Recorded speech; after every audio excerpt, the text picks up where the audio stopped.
Welcome to another edition of Inside the War Room. Ryan Ray here, as always, and my guest today is another Ryan Girdusky, who is the author of "They're Not Listening: How the Elites Created the National Populist Movement," and also the author of the National Populist Newsletter, which I was a frequent reader of during the campaign last year. I haven't read much since then, but going into the election, I was definitely all up in that and was sending it around to my friends, like, "Okay, here's what he's saying." So it's an honor to have you on today.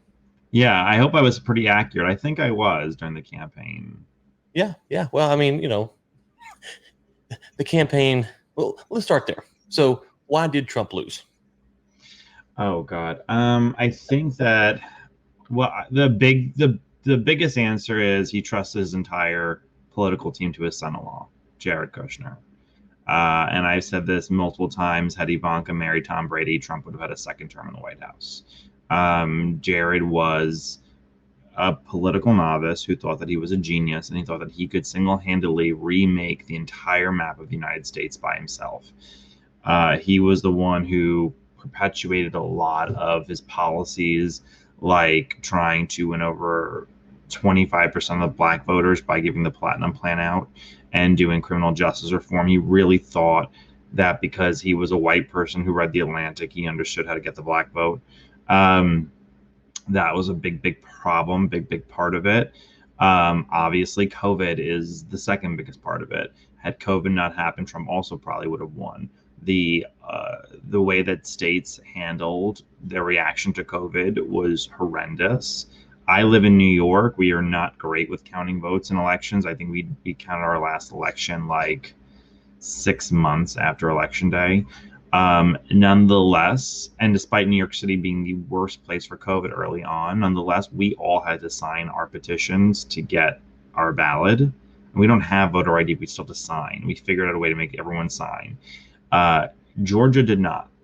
Georgia, being a swing state, said, screw it, we're not going to have signatures. Nevada saying, we're going to mail a ballot out to everybody if they lived in the state for the last 10 years. Those things mattered ultimately. I think that loosening and making it capable for anyone to vote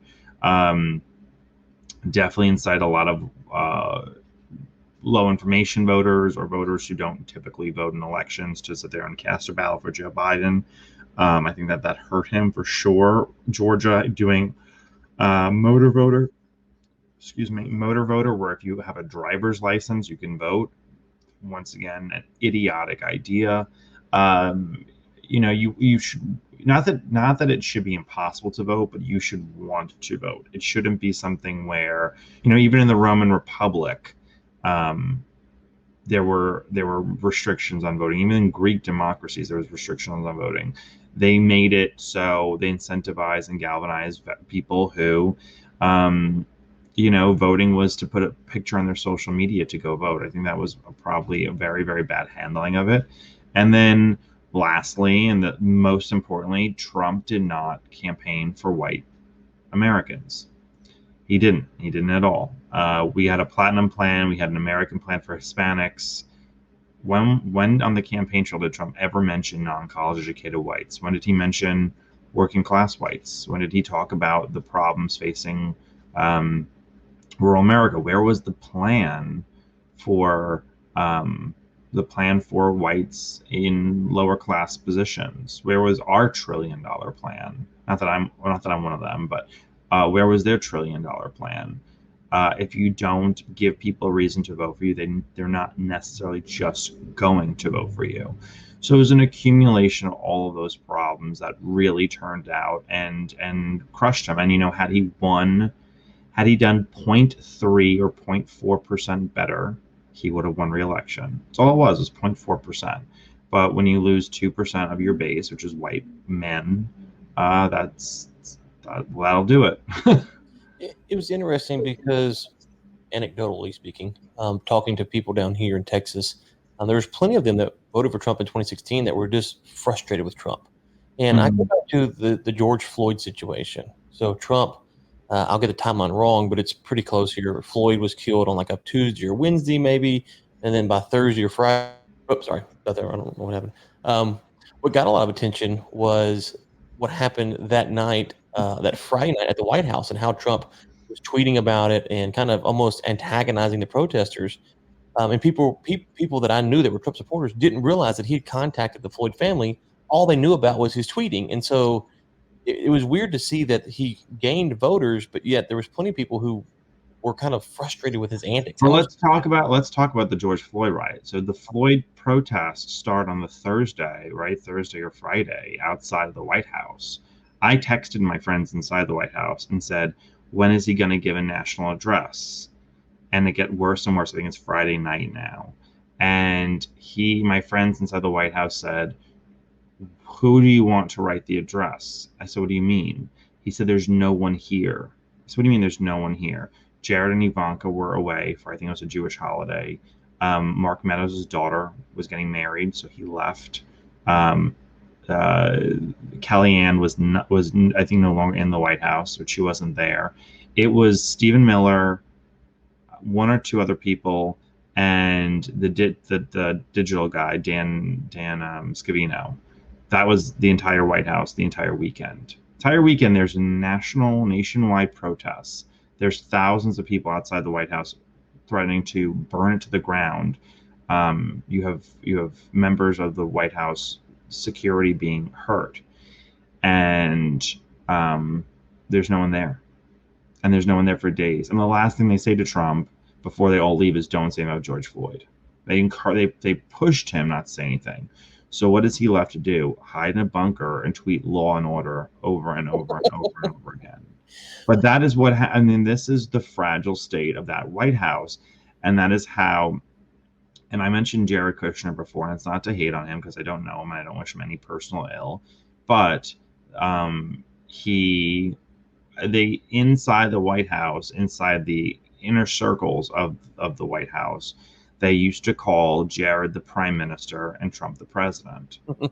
I mean, that's what, and Jared preferred it that way. Jared knew that was his nickname, and he liked that. He thought that he was really running the country, and he was a progressive Democrat. I mean, he didn't believe that we should be sitting there and stopping these protests from happening. So what happened was, instead of having this squashed the first day, that first night, sending in Marines into Minneapolis the first day to make sure this wasn't a nationwide protest, you had a rolling summer of riots, increased crime, higher murder rates, and a president who was just tweeting the words law and order over and over and over again.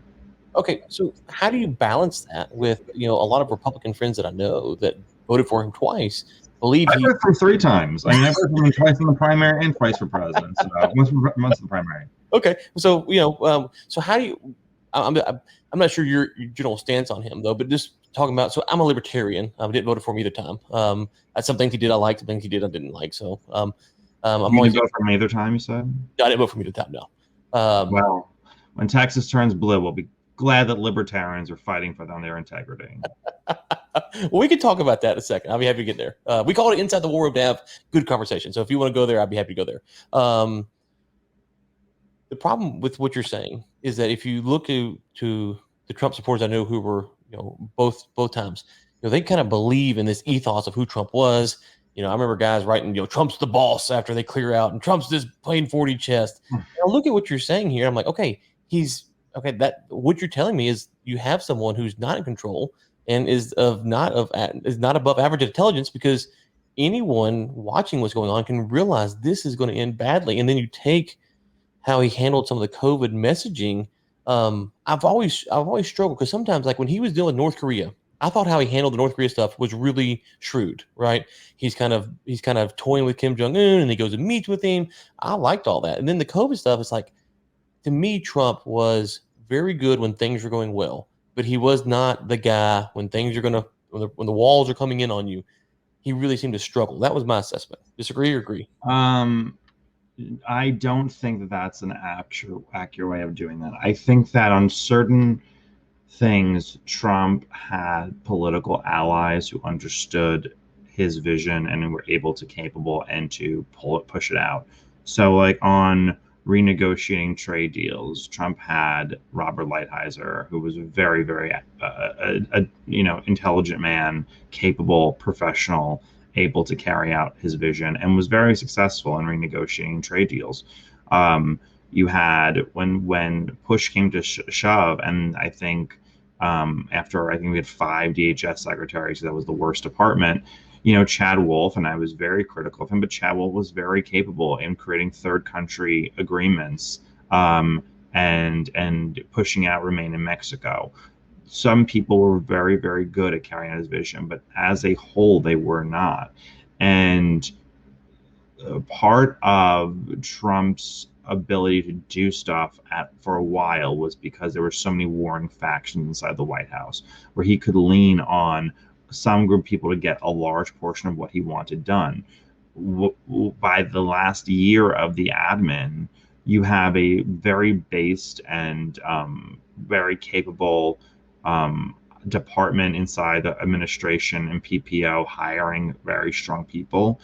But aside from PPO, the White House, PPO is the administration. The White House is being hired and fired mostly by Jared. And Jared is in almost full control of the White House by that point. So what happens is what Jared wants, not what Trump wants. And where they overlap is where when Trump gets something what he wants, it's because him and Jared are overlying agreements.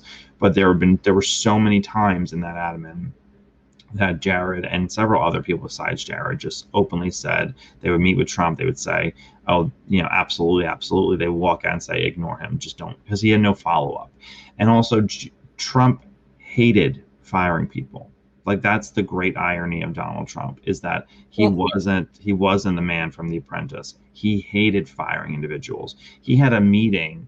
This is year 2.5 of the admin. He has a meeting with a bunch of conservative activists, including Ginny Thomas, wife of Supreme Court Justice Clarence Thomas, and many other activists. And he said, how do I have so many bad people leaking against me?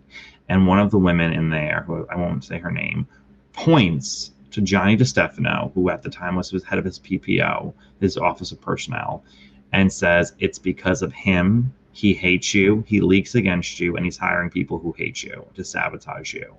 And Johnny DeStefano starts screaming and cursing, saying, this is a lie, yada, yada, yada, storms off, calls Maggie Haberman, and leaks the entire conversation. And Maggie Haberman has a piece in the New York Times the next day.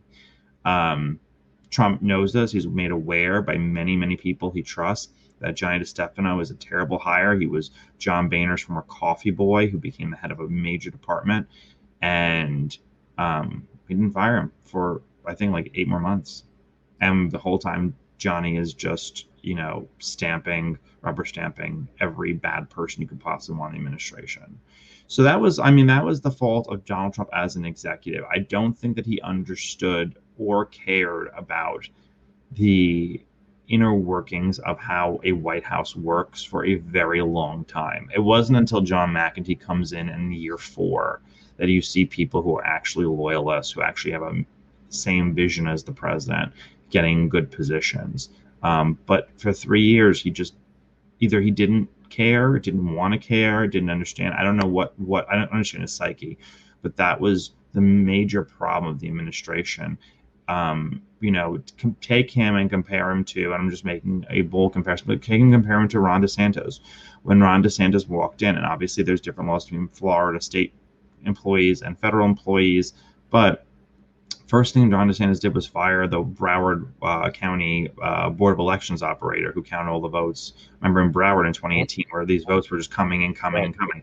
First thing he does is fire her. He fired a ton of Rick Scott and people out of the Florida government. Even though Rick Scott was a Republican, he immediately knew that he couldn't trust a lot of these people.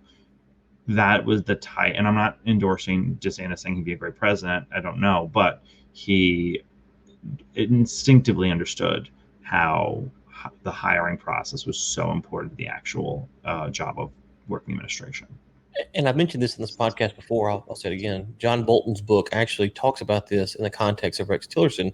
He talks about this is why Rex Tillerson failed, in his opinion, was that he didn't go in and clean out the State Department because there's people who have mixed motivations. And I'm no fan of John Bolton, but I thought it was an interesting point that he makes, which is that coming from the private sector into government, you presume that everyone's on your team, kind of like it would be in the private sector, and that's not the case in government. So that could have been right. Or we talking about I didn't read the book. I'm not a huge fan of John Bolton, but I didn't read the book. yeah, no, I mean, But John Bolton credit, the one thing he did is he did fire a ton of people at the national security sector. He fired a lot of people. yeah. Most did not, though.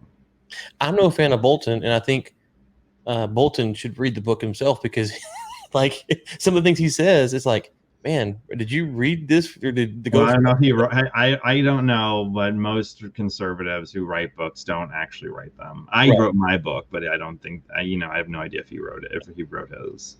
So what's Trump's legacy going to be? He was a very good president despite all this. I think that probably the most long-term thing that he's going to have is Operation Warp Speed.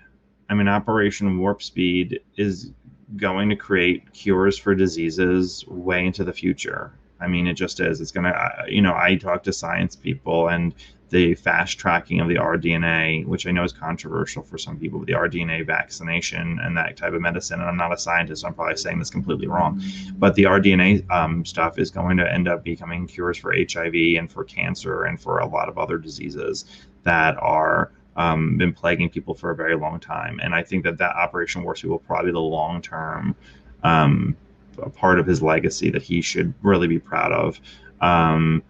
And then, I mean, he was the only president in our lifetime to sit there and get a full grasp on the border for a short time, a bite, but he did. His Remain in Mexico policy was the most efficient border policy since Operation Wetback in the Eisenhower administration. His Safe Third Country agreements were brilliantly smart. They were gutted by Joe Biden the first day he came in. I think those are the more positive parts of his. And I mean, he had record-breaking job creation and cutting more regulations from the federal government than any president in history. And also the judges. I mean, we can't forget the judges. He did appoint hundreds and hundreds of federal judges. But the judges is interesting because I was joking the other day. If you're Brett Kavanaugh or Amy Coney Barrett, are you excited to be on the Supreme Court with some of the cases that are coming your way? With all of these COVID lawsuits, like if they take some of these cases, there's going to be some monumental decisions coming down, and it could be that Trump's legacy is improved or dramatically hurt, and that whether that's fair or not, that's just kind of how it works with the right. Well, I think that they're breaking it away from the 5-4. I mean, people hate on hit on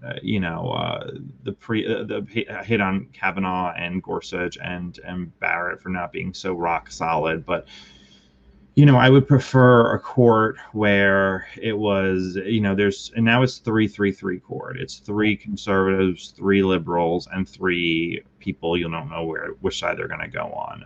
And hopefully, I like Justice Kavanaugh a lot. Amy Coney Barrett I'm more hesitant about. But we'll see, ultimately how they become. But yeah, look. There's no way anyone can say that John Roberts did not hurt George W. Bush's legacy among conservatives. So he could absolutely be the same way. Okay, so you gave me a shot about Texas turning blue, being libertarian, so which is perfectly fine.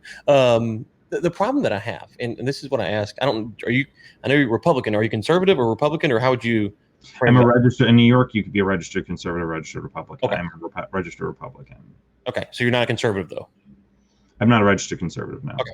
See, so when I was a Republican, I would consider myself a conservative Republican. But I don't know. I never really felt like there was much representation that worked its way through Congress or the presidency. There's a lot of talk and appeal to that voter base, but the policies never were there. And so, like you talk about Trump with the border, there was a lot of eminent domain talk about to put that wall up, and it's like, well, hold on, that doesn't really seem like, as if you're a conservative, that's really not where you want is the government taking your land to build a wall to keep you in or keep someone else out. And so or expansion of federal powers, making people work to build ventilators. There's things like that the conservatives seem to yield repeatedly, and so that's why I said I'm more. Well, so you were against it because of eminent domain for a border wall and making people make ventilators. No. I'm just taking a couple. Okay, but I highly disagree with that. Like, being a Republican in office does not mean you don't use government power for the purpose of bettering the United States. There is no question that had Trump actually made a really amazing border wall, a concrete border wall that had an Amtrak train across it. I don't care if he stole the land. I don't care about any. I don't care whatsoever. We would be a better country for it.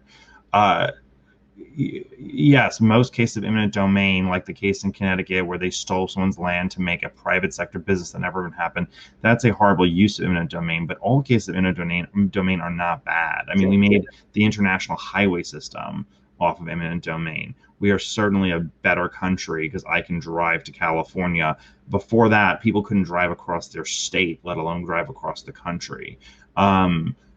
Being able and being willing to use political power to actually get results that better people's lives is why you are conservative. You're not a conservative because ultimately you believe everything results in what establishes the most liberty. Liberty is great when it's ordered and when it's when there is when liberty is being a function of good people. But liberty in the hands of a lot of people is really, really not great. And the goal of a president is to sit there and say, how do I improve the lives of the people that live here? A border wall is great. When COVID was first happening, I mean, you had rolling fears among a lot of older Americans that they were going to end up dying because they couldn't get their hands on a ventilator. That's not a non-conservative position. Not sitting there and not, I would rather somebody who sits there and uses the power to sit there and improve the lives. And I wish Trump had done a lot more of that. I think we'd be a better country. Rather than something like tax cuts, which I guess is more, freedom. And listen, I make good money. I enjoy a tax cut, but and that would add to my liberty because I have more freedom with my money. However, giving a tax cut to a corporation that makes sure Colin Kaepernick can sell cultural Marxism to children, not really on my priority list of things that I think make this country better. So if your end goal is simply liberty for the case of liberty, I think that there's a lot of conservatives like Russell Kirk who absolutely would say that that's a terrible, terrible idea. Yeah, no, it's not liberty for the sake of liberty. It's that we have a long history of the executive branch using this justification to do this, which is argued to be the best thing for us at the time. And then the next administration uses that justification to do that. And so it's a never ending cycle of, president does this. And then so you say Trump's border wall justification is fine.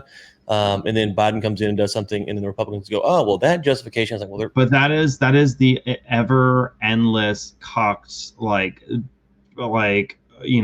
cucked Republican answer of we can't do this because imagine if the left did it. The left's already doing it. Oh, every horrible idea that you're like, oh no, the left's going to use that. They're already thinking of it. Like there's no position that the left is not thinking of right now. The left is trying to push a 7 million person amnesty through budget reconciliation.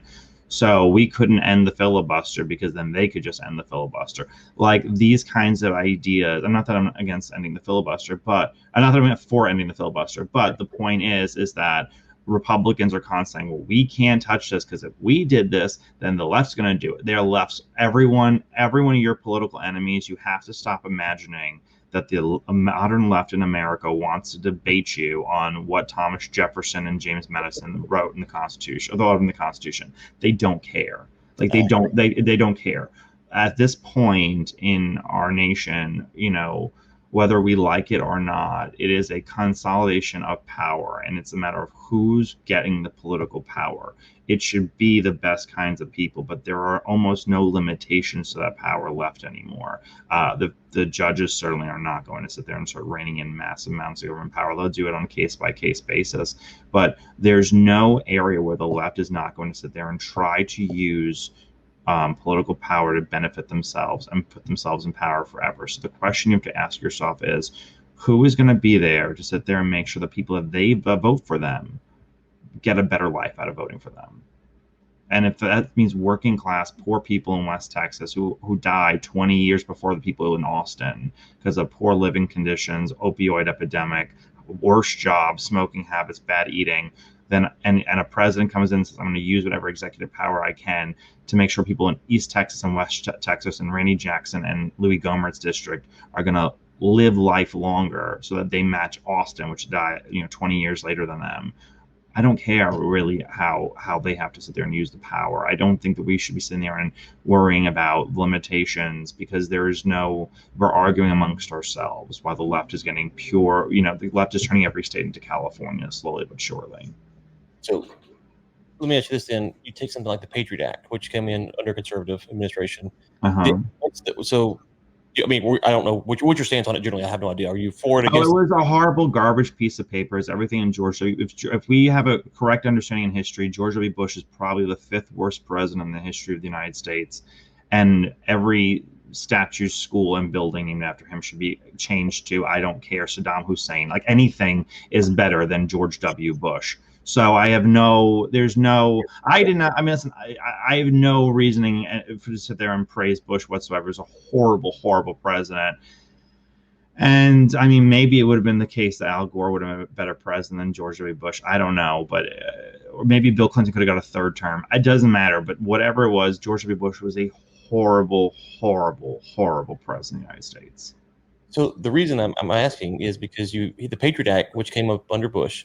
So if you're saying, well, it was lauded by Republicans. If you're saying, well, hey, we got to do what we got to do, this is what you get. And then when the left gets in power, now they have these expansive powers. And so if you're not arguing with yourself, right? I agree with what you're going. We do have to do what we want, what we need to do. I agree with that sentiment. However, that doesn't mean you should make bad choices. Like, you shouldn't then turn around and say, oh, well, since we do what we do, let's make bad decisions. If you look at, if George W. Bush really cared in the wake of 9/11, saying, how do I make this country safe? If that was really the goal of it, and anything was on the table, and you read the 9/11 Commission, which I cite in my book, They're Not Listening, repeatedly, the 9/11 Commission thought of, I think, 60 recommendations. Almost none of them are in the Patriot Act. What was it? The visa, that is the entrance exit visa system, to know who's coming in the country and who's coming out of the country when they're coming out. If that was made, is that technically would Thomas Jefferson or a libertarian approve of that? Probably not. Ron Paul hated that idea, the Real ID Act and all the rest of it. However, that would be really great to know who is in our country for how long and where are they going. That was never implemented under George W. Bush, but spying, broad domestic spying, was. So I would rather sit there and say, okay, keep your freedom, make sure that the FBI or a local police department need to still get a warrant to spy on people. That would not hurt us, but making sure we have something like Real ID would actually help us. You can still make bad decisions. You're not going to. There's never a point where I defend the presidency of George W. Bush. So, and I become irrationally angry talking about him. Well, so a couple of things. I don't want to debate you the whole time. I'm happy to, but you're my guest. I want to ask you questions because you're. But do you understand what I'm saying? Is that you can still, just because they are a quote unquote conservative, saying I'm doing conservative things, does not mean they're actually doing smart things. So, like, you could say very stupid things. So here's where I would say, I'll give you one quick example and you can respond or not. I would say I am a pro-death penalty advocate, right? Okay. That being said, I'm not a guru here. I'm a little concerned that our justice system doesn't always meet a proper standard to put people to death. Okay. Especially you look at some of this, with the what's the project they do now? They go back and do the DNA stuff. So to me, there's a discussion there about how you implement the death penalty and how you move towards that. And the solution, I'm not saying this, but hypothetically, the solution might be you pause death penalty for a period of time until we can agree that we are meeting a high standard. Because if you're going to kill someone, capital punishment, it better be a high threshold. That'd be my belief. With conservative politics, it's not that they have to always hit the mark. It's that I'm not sure that conservatives actually have a spot to where they're going. It seems a lot of time they're reactionary to things. And so it's like, okay, well, I'm not saying that. So to your wall example, there might be a scenario in which I'd say, okay, well, I can agree potentially with the wall because we're actually going here. But a lot of times it feels like it's just like, hey, here's a policy. This is conservative. We're going to do it. It's like, well, I don't know where we're going, so there's no way I can agree with this because it can go the wrong way really quickly. So I'll let you Right, respond. I agree. I understand what you're saying, and I write about that constantly. I say, I consult for a living, as everyone on Twitter knows now. I consult for a living, and I consult candidates. And I always tell candidates, if you were in charge of whatever government body you're running for, mayor, city council, governor, president, senate, whatever the hell it is, what would America look like differently in 10 years than it does now? And if you cannot tell me without using the words freedom, liberty, and free market, then I don't want to hear it. Don't give me buzzwords that don't mean anything. Huey Long was an immensely corrupt governor of Louisiana. Immensely corrupt, had a vision. Every child gets a textbook and doesn't have to pay for it. And there are roads throughout the state, which there were at the time there was like 100 miles of roads with the entire state. Everything else was just gravel, and it would take hours and hours to drive, anywhere, and you bust all these flat tires, whatever. I just read a book on him, so I'm thinking about it. You would want the ethics of what someone's vision is to be ethical towards your values. And that is a reasonable understanding and a reasonable defense to have. But you want to see where they are going. What is their vision? And that is absolutely, I agree, a problem with the Republican Party and the conservative movement as a whole now. What is their vision? And I think that the quote unquote new right, when they say things like when he's running for U.S. Senate in Arizona, and of course his name just slipped my mind.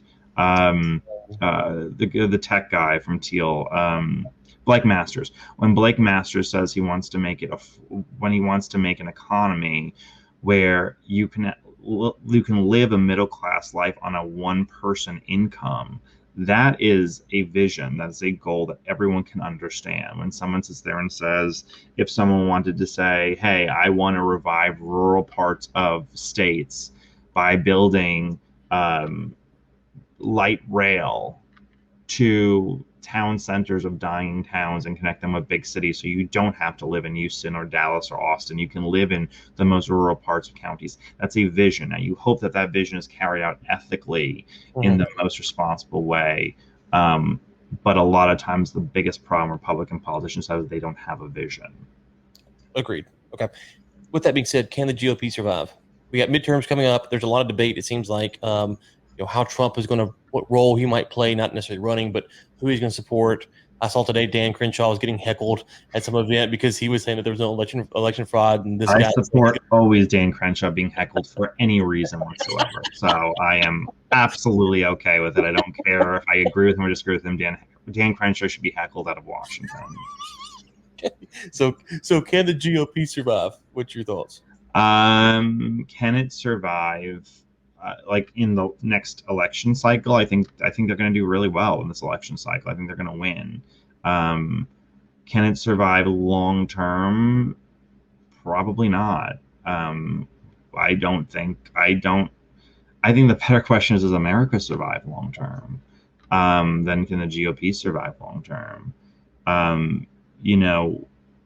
We are very fastly, if you've read Pat Buchanan's Will America Survive Till 2025, I think the name of the book was 2045, 2025, something like that. There are real fundamental problems in this country right now that make us look like we are heading towards the path of being Brazil in real fundamental ways. Politicians who just can't get stuff done. Even like the infrastructure bill that just passed. What a waste of an infrastructure. I'm the biggest advocate for infrastructure. I've been writing about it for 10 years. That was a joke of a bill. It's literally just a slush fund for senators and then a bunch of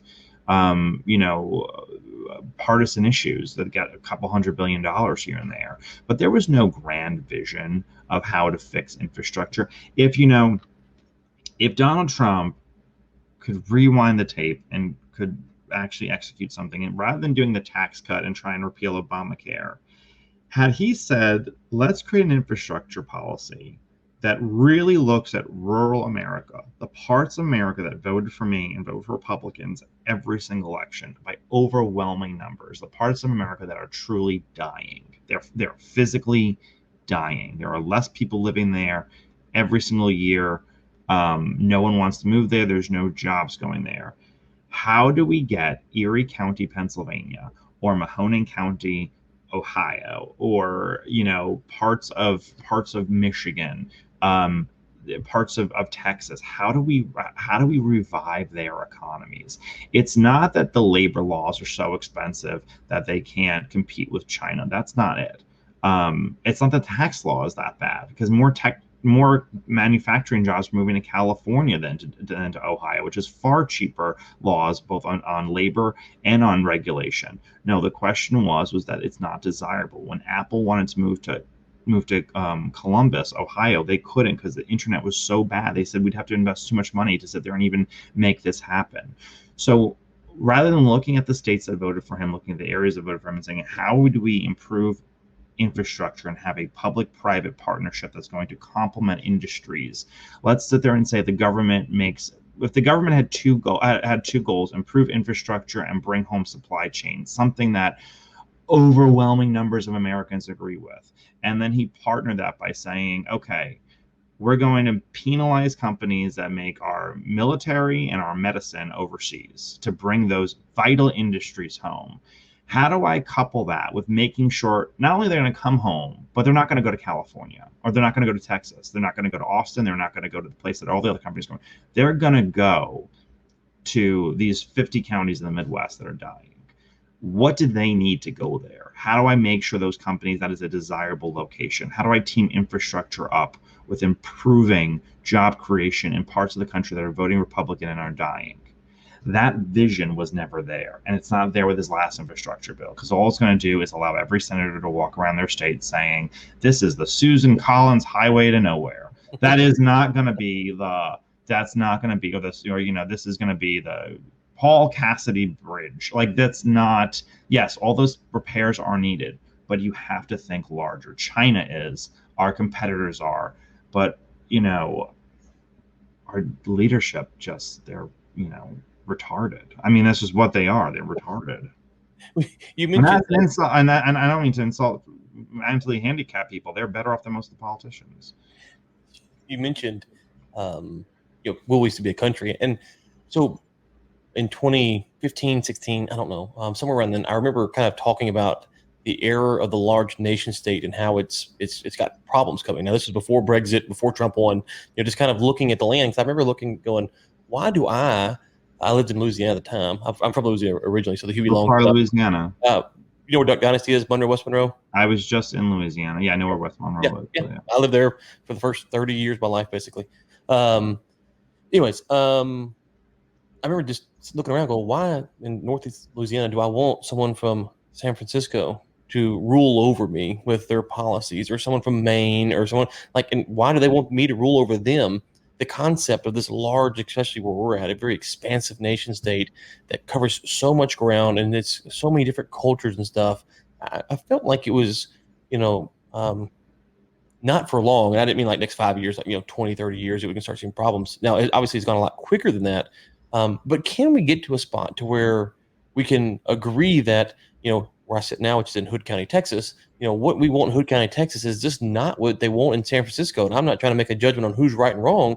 It's just a fact that they have a different culture. I understand your defense of regionalism and federalism. In a perfect world, yeah, but no, we're never going to come to that, because the people in San Francisco want to rule over you. Right. So the question then is, I agree that we won't come to that, because it doesn't seem so.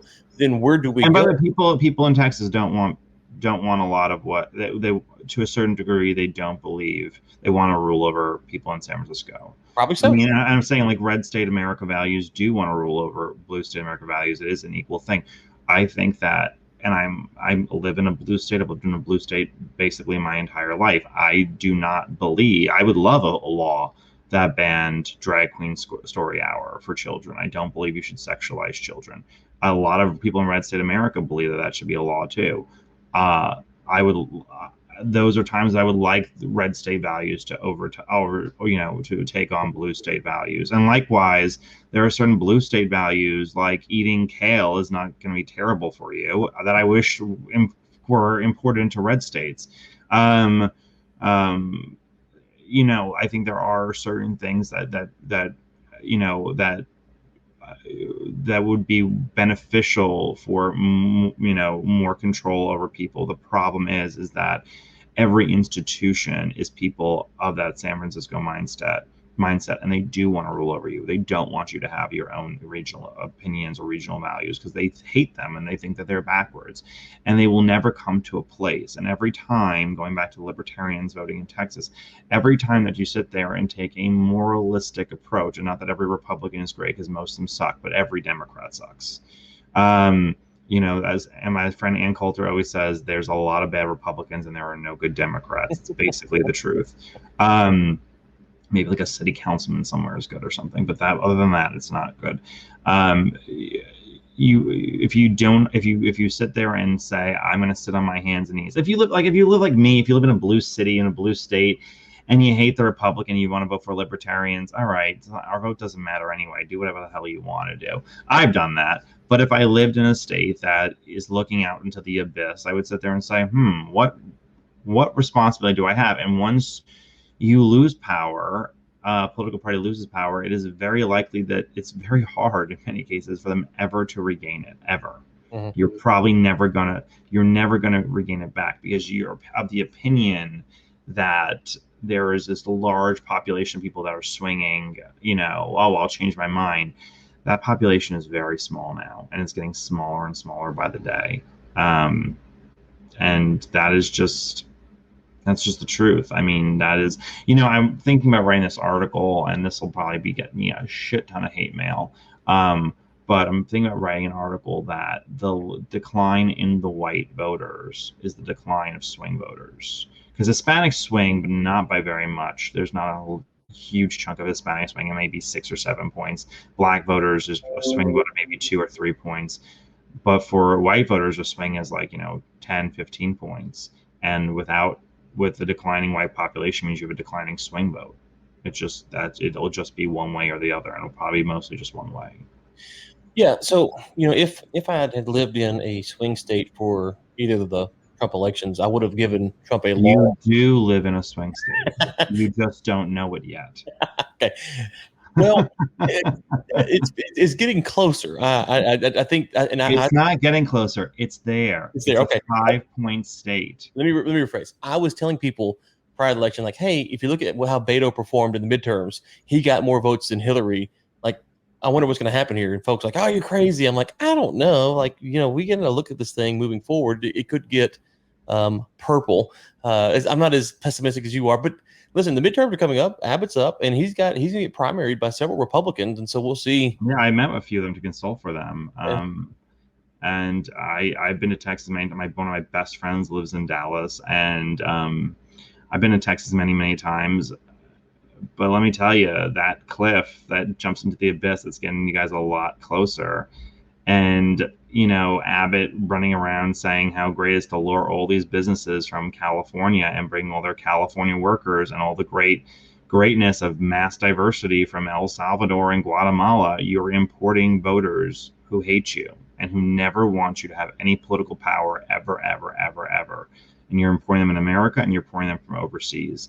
And I mean, you're literally making your own coffin and saying how great it is that we all have jobs. So you mentioned immigration. You were pro-wall. What is your thoughts on what should be good immigration policy? Right now, we need a full federal immigration moratorium for probably 30 years. We need maybe 100,000 immigrants a year, only if they have extremely desirable skills. And this is because of demographics or because of cultural? Demographics are part of it. Cultural is part of it. But if you look at the history of the United States, any great wave of migration is always met with a great cooling of migration. We did that in the 1920s to the 1960s. Really, the 70s, actually, by the time it really picked up was the 70s. It was half a century. We had many periods of cooling. Demographically, I mean, that's its own thing. That's not going to really matter because immigration, because whites don't have children that much anymore. But neither does anybody else, actually, so it doesn't really matter. No one's having kids. But the bigger problem is culturally. Certain cultures are very hard to assimilate. My family's culture is very hard to assimilate. I'm Italian. It took Italians literally half a century to assimilate out of them. And that was when Americana, the pro assimilation wing of the country, was at its height. When my great grandparents refused to speak Italian to their children, so they wouldn't learn it. That does not happen now. That sense of patriotism. Remember, when we went to war with Germany in 1917, something like 80% of all German newspapers flipped to English the next year because they had a sense of patriotic duty that they were going to be printing not in German but in English. If we went to war with Mexico right now, I can promise you Telemundo is not going to switch to an English language station. There is no sense of duty, cultural duty whatsoever. I think duty is actually one of the most underprivileged values that we have in this country, is what our sense of duty and oath is to each other and to our nation. And I think that assimilation is extremely important. I think for the working class, an immigration moratorium is very, very important, especially as the cost of land, the cost of renting a home, buying your first home becomes extremely more expensive. People sit there, and libertarians especially complain all the time about zoning laws, but importing 40 million people in 25 years definitely jacks up the price of owning a home. And I think that at this time, especially when the economy is changing so much, we don't need a 21st century economy based on the immigration beliefs of when Johnson supported it, was a 19th century belief on immigration. We have a 19th century immigration for a 21st century economy. It's not good for us politically. It's not good for us culturally. If you want to look at the cultural segments of it, mass diversity is the worst element you could add to social trust. I cite this in my book. If you read it, there's been dozens and dozens and dozens of studies when in Angola, when Congolese were moving into Angola at such a high capacity, the Angolans deported something like 500,000 Congolese because so much diversity was going to be bad for their country, and they're all African. Most people cannot tell the difference between someone from Congo or someone from Angola. It's not a matter of race. It's a matter of mass diversity. Is really, really, really bad on such a broad scale. It destroys and depletes social trust, and also depletes people's interest in investing in social capital. People are less interested in actually providing for their neighbor and actually investing long term into a place when they don't feel connected to that place.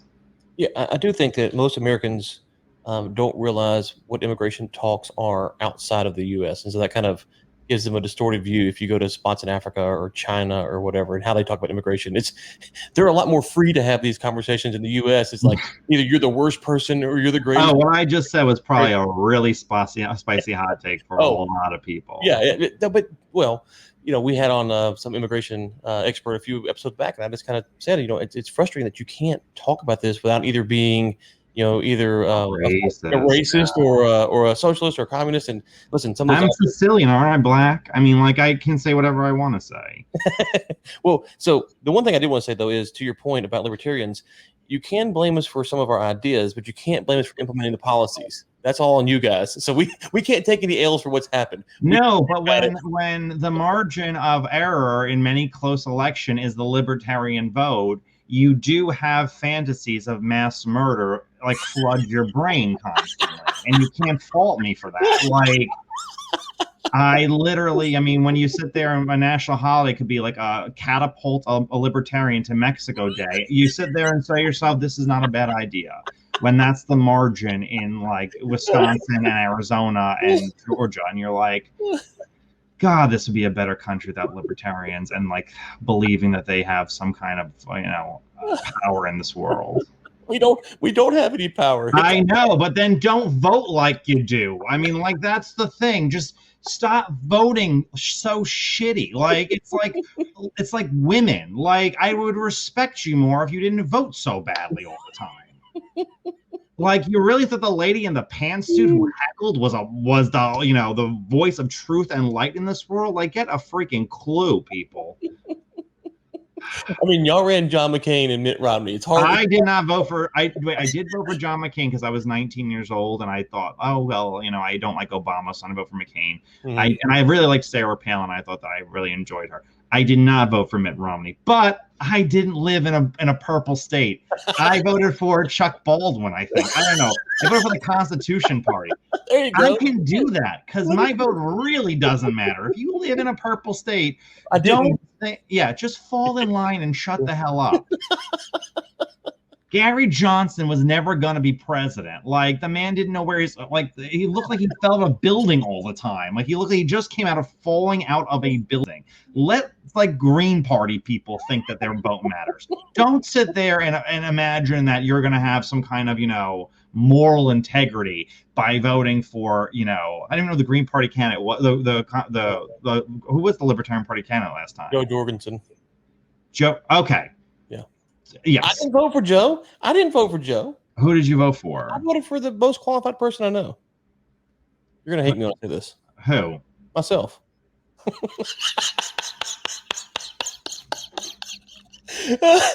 Catapult me to Mexico. Every man a king, I guess. I don't know. But, that is good for you. I hope you really, and, good for you. When Biden sits there and floods your state with Ebola from Angola and all those other places. Listen. I really hope you enjoy that proud vote you had for yourself. My vote wasn't going to get Trump. Trump had Texas. Oh, gracious. No. He barely had Texas, though, but it's the same thing in Arizona. It's the same thing in Georgia. It's the same thing in Wisconsin. Yeah, he won them, but it was he won Texas, but he lost those states by the Libertarian vote. You think so? Look at the math. I'm not making this up. I will literally pull it up right now. In Wisconsin, I guarantee you it was the Libertarian vote. If my computer decided to work right now, I would tell you this. No, it was, I'm going to look this up right now. The presidential election in 2020. I mean, that's what decided George W. Bush as president. I mean, honestly, was enough black people voting for Pat Buchanan in Florida. And where the hell's the Libertarians? Libertarians. There is Jorgensen. In Wisconsin, Trump missed by 20,000 votes. The Libertarian got 38,500. So thank you, Libertarians, for your honest vote. You probably voted for Ryan on the other side. Listen. If I'd have gotten 38,000 in Wisconsin, I'd be a lot more happy. But I didn't poll well in Wisconsin. I wasn't on your newsletter. That's why I was reading. I was like, wait. That's true. I'm not on newsletter. Okay. We got 8 minutes left, so I know we're up at the clock. So real quick, you broke an important story, I thought, last year with the smugness of Rick Wilson. Was it this year? Lincoln Project? Yeah. Okay. God, it feels like January. Okay. It was January? Mm-hmm. So Lincoln Project, the smugness of Rick Wilson. I was glad to see those guys take a hit. For people who don't know what happened with the Lincoln Project, what was the story? Because it didn't get the coverage it should have gotten. I mean, we did ultimately, but they didn't, I was on a lot of news shows. I got a lot of good positive coverage from that. It wasn't, if it was a Republican group. I would be on the cover of Time Magazine. Right. Yes. I would be like one of those dancing nurses in what you call it in TikTok. Yeah. Being celebrated as a hero. The Lincoln Project, the anti-Trump, anti-Republican, former Republican group, raised close to $100 million last year to campaign against Trump and Senate Republicans. They lost every race they campaigned in, except for Donald Trump's, but they played a very minimal part in that. It became a giant grift, and one of their co-founders, John Weaver, was approaching young men, promising them jobs for sex, giving them internships in many cases, and John Weaver ultimately was then soliciting underage men. I broke the first story. There was many stories I broke afterwards, but I broke the first story that he was approaching underage men about jobs for sex and how unethical that was. And they were hiring the men that he was approaching and promising jobs for. And it was, at the time that I wrote it, it was probably 15 sources. I think now we probably have close to 200 sources. Yeah, I remember watching that and just kind of, it was interesting because I had a lot of people kind of send me the Lincoln Project stuff, and I didn't think their stuff was that great, but whatever, during the election. And then to kind of see, because they were a very arrogant, very smug group, Mm-hmm. Yeah. Kind of see that come back. They still are smug. Right. And so what's ultimately going to happen with those guys? Because I think the most telling clip of Rick Wilson and then that guy from, was it Harvard or whatever, they were on Don show, and they're like, Oh, them Ukrainians, and they're talking about libertarians mainly, but they were talking about Republicans too. no, they were talking about red state voters, and they're like, you like reading, and oh yeah, they were mocking red state voters. Yeah. These are the people, by the way, that they campaigned for decades. So it really Right. shows you how they actually feel. By the way, I'm not going to say his name, but I went to a meeting one time with the Club for Growth people, and there was one staffer there, and I'll say this is all alleged, even though it was 100%. It did happen because I was there. And I said, oh, I've been to this state. I forget what state I mentioned, maybe Iowa or New Hampshire. I don't know what state we were talking about, but I'd been there. So it's a lovely state. And he said, no, it's not. It's garbage. And like, he's like, and he didn't say this, but he didn't say most red states are garbage, but the states that he said were garbage all happen to be red states in middle America. And I was like, oh, this is a broad DC consultant world thing of just thinking the worst of the country.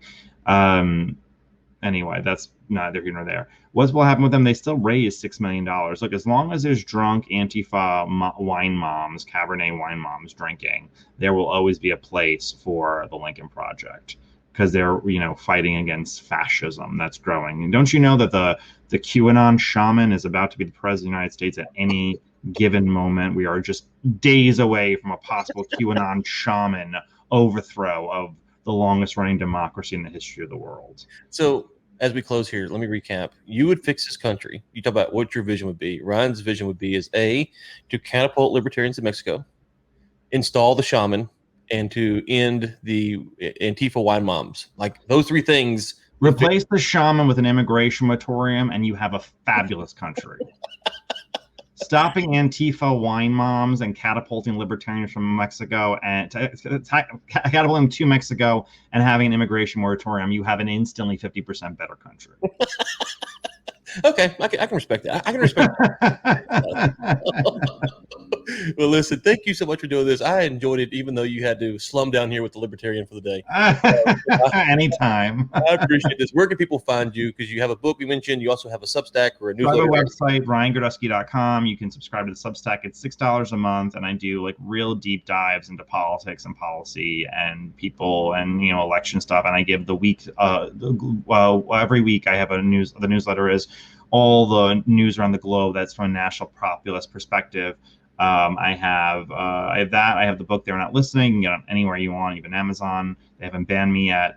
And on Twitter or Facebook or wherever, on my website, ryangirdusky.com. And he does take libertarian dollars. Just for I do. I will take it. I am a whore for hire. I'm like a hooker in heat. I'll take it from anybody.